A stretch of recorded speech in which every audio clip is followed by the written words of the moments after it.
Assalamualaikum warahmatullahi wabarakatuh. Perkenalkan, kami dari kelompok 12 yang beranggotakan 3 orang. Kami akan menjelaskan tentang pengertian rahasia dagang. Adapun nama-nama kelompok kami yaitu pertama saya sendiri Muhammad Refian Sagani, yang kedua Muhammad Awel Mustafa, dan ketiga Muhammad Iksan. Langsung saja, sejarah perkembangan rahasia dagang. Di banyak negara, rahasia dagang dilindungi dalam Law of Concedence dewasa ini. Law of Concedence tidak hanya melindungi rahasia dagang dan mengatur pelanggaran dalam lingkup ekonomi perusahaan saja, tetapi meluas dalam informasi pribadi dan politik. Hanya saja, Law of Confidence dalam cakupannya intellectual property right hanya dibatasi pada informasi yang terhubung dengan ekonomi, perdagangan, dan industri. WTO dan TRIPS telah mengklarifikasi ruang lingkup dan keterkaitan rahasia dagang dengan haki sebagai tercantum dalam Section 1 Artikel 9 sampai dengan Section 8 Artikel 40, yaitu copyrights, patent, trademarks, industrial design, graphical indexation, law authentication, topographies of literature quits, undisclosed information, dan control of anti-competitive practices in control of. Yang kedua, pengertian rahasia dagang. Rahasia dagang adalah informasi yang tidak diketahui oleh umum di bidang teknologi dan atau bisnis, mempunyai nilai ekonomi karena berguna dalam kegiatan usaha, dan dijaga kerahasiaannya oleh pemilik rahasia dagang. Hak rahasia dagang adalah hak atas rahasia dagang yang timbul berdasarkan undang-undang ini. Menteri-menteri yang membawakan departemen yang salah satunya lingkup tugas dan tanggung jawabnya meliputi bidang hak kekayaan intelektual termasuk rahasia dagang. Direktorat Jenderal adalah Direktorat Jenderal Hak Kekayaan Intelektual yang berada di bawah departemen yang dipimpin oleh menteri. Lisensinya adalah izin yang diberikan oleh pemegang hak rahasia dagang kepada pihak lain melalui suatu perjanjian berdasarkan pada pemberian hak untuk menikmati manfaat ekonomi dari suatu rahasia dagang yang diberi perlindungan dalam jangka waktu tertentu dan syarat tertentu. Yang kedua, ruang lingkup rahasia dagang.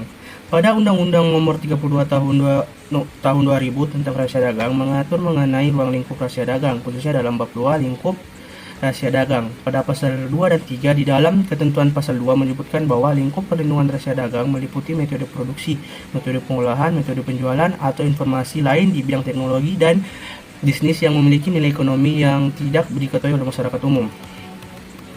Di dalam penjelasan pengaturan rahasia dagang menyebutkan bahwa pasal 3 ayat 1, upaya-upaya sebagaimana mestinya adalah semua langkah-langkah yang membentuk ukuran, kewajaran, kekayaan, dan kepatuhan yang harus dilakukan misalnya di dalam suatu perusahaan atau prosedur baku berdasarkan praktik umum yang berlaku di tempat lain dan yang dituangkan ke dalam ketentuan internal perusahaan itu sendiri. Demikian pula ketentuan internal perusahaan dapat ditetapkan bagaimana rahasia dagang itu dijaga, siapa yang tanggung jawab dan atas kerahasiaan itu. Perkenalkan, nama saya Muhammad Mustafa, NIM H1120367. Baik, saya akan menjelaskan tentang perlindungan hukum terhadap rahasia dagang. Artikel 39 TRIPS mengatur perlindungan mengenai rahasia dagang atau yang dikenal dengan trade secret sebagai berikut. Yang pertama, dalam rangka menjamin perlindungan yang sehat guna mencegah persaingan tidak sehat seperti tercantum dalam artikel 10 bis Konvensi Paris, negara anggota harus melindungi undisclosed information. Yang kedua, masyarakat dan badan hukum akan dianggap memiliki kesempatan untuk mencegah informasi yang sah dimilikinya dari pengungkapan, perolehan, atau penggunaan oleh pihak lain tanpa izin dengan cara yang bertentangan dengan praktik perdagangan yang jujur dari informasi tersebut. Yang pertama, bersifat rahasia dalam maksud informasi itu secara keseluruhan atau dalam penataan tepat dan penyusunan komponen tidak diketahui secara umum atau mudah diperoleh orang yang biasanya berurusan dengan bidang informasi tersebut. Yang kedua, bernilai komersial karena kerahasiaannya. Dan yang ketiga, telah dijaga kerahasiaannya melalui tindakan tepat sesuai keadaannya oleh pihak yang memiliki fungsi kontrol atas informasi tersebut secara sah. Konsep dasar untuk melindungi rahasia dagang ini adalah menjamin investor untuk mengembangkan ide dan informasi atau konsep apapun yang bernilai komersial yang bermanfaat bagi investasinya dengan cara memperoleh hak eksklusif untuk menggunakan rahasia tersebut atau untuk mencegah pihak lain menggunakannya dan mengungkapkannya tanpa izin. Perlindungan hukum diberikan hanya dalam informasi, konsep, ide, dan bukan wujud nyatanya. Jenis informasi yang biasanya dilindungi adalah penelitian pasar, resep makanan, ide atau konsep yang melandasi iklan atau pemasaran, sistem kerja, informasi keuangan, cara untuk mengubah atau menghasilkan produk, dan lain-lain. Dalam lapangan hak atas kekayaan intelektual, bila suatu perusahaan memiliki suatu invensi teknologi, maka perusahaan bisa saja memilih perlindungan terhadap invensinya dengan paten atau dengan trade secret. Jika perusahaan tersebut ingin menjaga kerahasiaan investasinya, informasi tersebut mendapat perlindungan selama kerahasiaannya tidak hilang. Sebaiknya bila memilih perlindungan paten, maka perlindungannya terbuka sesuai dengan undang-undang paten. Bila invensi dinilai hadiah dianalisis atau diproduksi oleh pihak lain, maka sebaliknya dilindungi dengan paten. Selain perbedaan jangka waktu perlindungan terhadap perbedaan lain, yaitu sebagai berikut. Yang pertama, bentuk paten atau haki. Yang lain adalah bentuk tertentu yang dapat ditulis, digambar atau dicatat sesuai syarat pendaftaran pada kantor haki. Trade secret tidak harus ditulis. Pada trade secret bukan bentuk tulisan atau pencatatan informasi yang persis, melainkan menggunakan konsep, ide, atau informasi tersebut yang dapat diberikan kepada pihak lain secara lisan. Trade secret diberi perlindungan meskipun tidak mengandung kebaruan, inventif step atau nilai kreativitas tertentu. Trade secret dilindungi karena rahasia dagang tersebut tidak diketahui secara umum. Juga sifat rahasianya menyebabkan informasi atau bernilai komersial. Itulah penjelasan saya tentang perlindungan hukum terhadap rahasia dagang. Selanjutnya, pembahasan tentang pelanggaran terhadap rahasia dagang akan dijelaskan oleh teman saya bernama Muhammad Iksan. Terima kasih. Baik, saya akan melanjutkan pemaparan dari teman saya. Langsung saja, D. Pelanggaran terhadap rahasia dagang. Suatu tindakan pelanggaran terhadap rahasia dagang sering juga disebut dengan breach of confidence dan biasanya dikategorikan sebagai perbuatan melawan hukum. Kasus pertama diawali di negeri Belanda antara Cohen dan Lindenbaum. Hogeret menafsirkan secara luas bahwa perbuatan melawan hukum termasuk dalam perbuatan hukum adalah perbuatan yang memaksa suatu hak atau orang lain itu bertentangan dengan kesusilaan atau dengan kepatutan di dalam masyarakat, baik terhadap diri ataupun benda lain. Dalam Undang-Undang Rahasia Dagang Indonesia, khususnya pasal 11, dinyatakan bahwa pemegang hak rahasia dagang memiliki suatu monopoli atau hak eksklusif.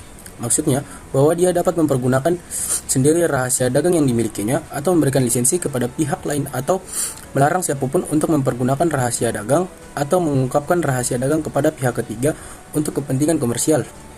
Jika ada pihak yang melakukan pelanggaran terhadap rahasia dagang, dia bisa melakukan tindakan hukum kepidanaan atau keperdataan. Tuntutan pidana tidak menghilangkan hak negara untuk melakukan pelanggaran, yakni diancam dengan pidana penjara paling lama 2 tahun dan atau denda paling banyak 300 juta rupiah. Terhadap pelanggaran rahasia dagang ini dapat dimintakan pemeriksaan tertutup karena menyangkut kerahasiaan informasi. Pada dasarnya, unsur pokok perlindungan terhadap trade secret adalah sebagai berikut. Yang pertama adalah informasi harus bersifat rahasia. Yang kedua, pengungkapan informasi rahasia dapat dibenarkan dalam keadaan tertentu demi kepentingan umum. Yang ketiga, tergugat berkewajiban terhadap penggugat untuk menjaga kerahasiaan informasi. Yang keempat, terdapat penggunaan informasi rahasia tanpa izin oleh tergugat. Yang kelima, penggunaan informasi rahasia tanpa izin oleh tergugat tersebut harus mengakibatkan kerugian terhadap penggugat. Dan yang keenam adalah berbagai upaya hukum atau remedies dapat diterapkan oleh pengadilan. Menurut Undang-Undang Nomor 30 Tahun 2000 tentang rahasia dagang, ada 3 unsur yang harus dipenuhi agar suatu rahasia dagang memperoleh perlindungan hukum. Yang pertama, informasi harus bersifat rahasia, yakni jika hanya diketahui pihak terbatas dan tertentu atau tidak tersedia bagi masyarakat umum. Yang kedua, informasi harus bernilai komersial, yakni dapat digunakan untuk kemajuan bisnis atau komersial atau untuk meningkatkan manfaat ekonomi. Yang ketiga, memiliki informasi harus telah mengambil langkah yang layak dan wajar untuk memelihara dan melindungi kerahasiaan dagang tersebut. Di dalam proses pengadilan, peranan bukti sangat menentukan.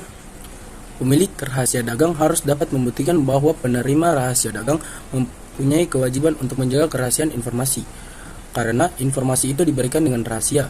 Biasanya, informasi dalam bentuk dokumen diberi tanda rahasia secara lisan, yang membuktikan informasi diberikan dengan persyaratan menjaga kerahasiaannya. Maka, harus ada bukti yang menunjukkan bahwa keadaan di mana informasi tersebut. Mungkin juga penting untuk mengklasifikasi bahwa informasi bersifat rahasia. Walaupun terdapat bukti tertulis yang membuktikan bahwa pemilik menganggapnya rahasia, bisa saja terjadi konsep atau ide atau informasi tersebut telah dikembangkan oleh orang lain. Untuk mengantisipasi adanya konsep yang mungkin telah dimiliki orang lain atau bahkan konsep tidak asli dan tidak rahasia, maka unsur kebaruan atau keaslian menjadi penting. Mengenai ganti rugi, pengadilan dapat menetapkan ganti rugi yang layak sejumlah uang yang telah dikeluarkan penggugat dalam menghasilkan informasi, jumlah uang yang dapat diminta penggugat dari tergugat jika dilakukan lisensi, dan besarnya laba yang mungkin tidak diperoleh penggugat sebagai akibat dari tindakan tergugat. Demikian pemaparan dari kelompok kami. Sekian dan terima kasih. Wabillahi taufiq wal hidayah. Wassalamualaikum warahmatullahi wabarakatuh.